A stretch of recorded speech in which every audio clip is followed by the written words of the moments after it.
current liquidity constraints, it has become a challenge for several companies to increase output. To shed some light on the issue, we are joined by labor expert Mr. Memory Ngui. Good morning and welcome to Good Morning Zimbabwe. Could you please give us a detail on the state of the productivity in the first half of the year?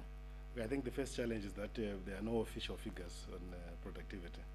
So what is coming out are estimates by economists, because as a country we don't have a system for measuring productivity.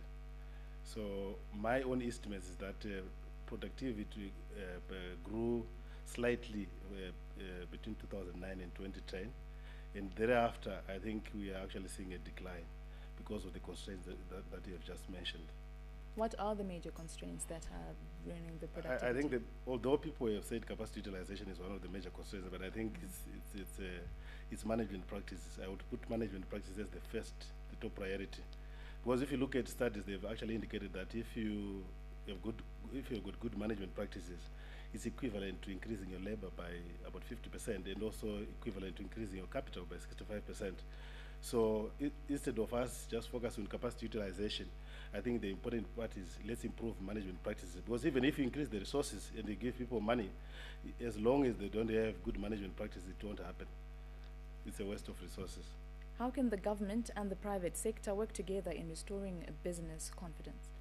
I think the major issue for government is to support what the employers are doing, the unions are doing at the present moment, in terms of making sure that we've got an equitable wage system. It's a critical component in terms of attracting investments, because if you are a high wage economy, the challenge is that it means that investors will choose to go elsewhere and produce their goods there, and that's where we have been saying that instead of probably demanding huge wages at this particular moment, we need to gradually move towards a high wage economy based on what we are producing, instead of just starting with the salaries. And to what extent is the industry committed to reviving productivity? I think the biggest challenge is that there is no consensus in terms of what productivity is. Some people try to define productivity as output. It's not. It's actually output per resources, per inputs used. So when you define in simple terms, productivity is the amount of output that you produce based on the resources that you have used. So that's the challenge that is there.